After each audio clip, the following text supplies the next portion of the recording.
What's up, everybody? Jed Johnson here from dieselcrew.com. You probably don't know me by that name. You probably would recognize napalm better, so that's understandable. That's what most people call me. So, as you know, as a thank you for helping me get to 10,000 subscribers, I'm doing 31 days of Q&A here on the YouTube channel. So I just got a question from Greg Pickett, and he noticed in the comment section of the video that I put up a few days ago about how do you know if you have a strong grip. There was some discussion about the red nail, and I said I don't really consider bending to be an indicator of grip strength. And he wanted to know if I could expand upon that. So I'm going to go ahead and do that right now. It definitely helps. Excuse me. It definitely helps to have strong hands and strong wrists for bending. There's no doubt about that. So I don't want to make any kind of confusion on that. But the thing about it is you do not need to have overly strong hands or wrists in order to bend big steel, especially if you do the double overhand technique the way that most people do it. Okay? And that's what's called the double overhand or double pistol grip technique.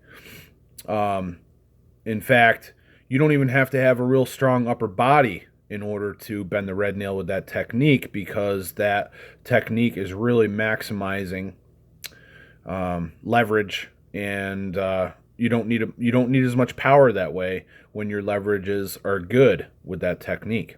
So the technique that I'm talking about is right here, where the knuckles and the first part of the finger face one another.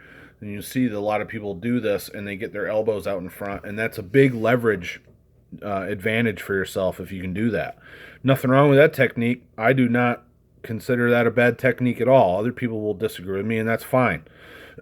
But that is a bending technique. Now, if we're talking reverse bending, sure, you better have some pretty damn strong hands if you're going to do that. So if you bend a red nailed reverse style, then yeah, that's big. That's very impressive.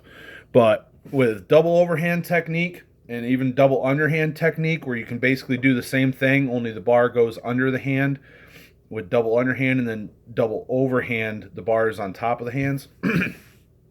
You don't need a strong grip for those. I've seen plenty of people just murder huge steel, and they do not finish well at a grip contest. You don't need big hands to do steel bending. You don't need strong hands, overly strong hands.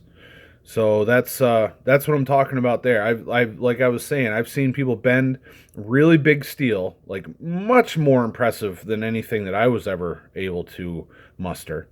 But their performances in grip contests were really not that impressive. And that's not that's not a body weight thing or a hand size thing.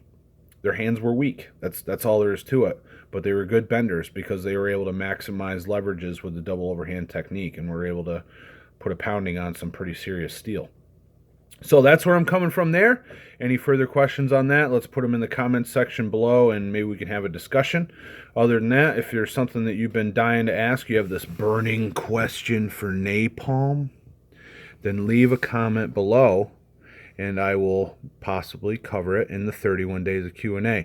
If you like this video, give it one of these, and don't be afraid to share it around. All the best in your training, everybody. Take care.